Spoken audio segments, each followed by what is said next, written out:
In this video, I'll show you how to sort data in Monday.com. Start by opening the board where your data is stored.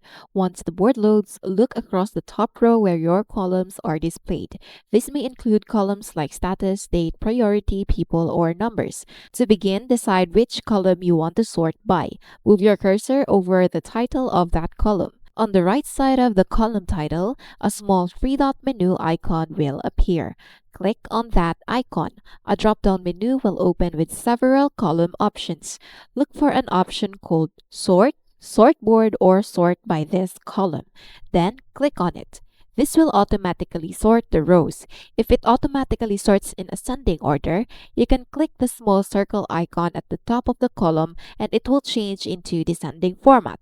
For example, if you're sorting a date column, you may be able to sort from earliest to latest or latest to earliest. If you're sorting a status column, the tasks may group based on status labels like done, working on it, or stuck. Do the same process and the board will immediately reorganize the rows based on the selected sorting rule. To remove or reset sorting later, click the sort icon at the top of the board. Then click the cross mark at the side to remove the sorting. Sorting data makes large boards easier to manage and helps teams quickly find important information. And that's how to sort data in Monday.com.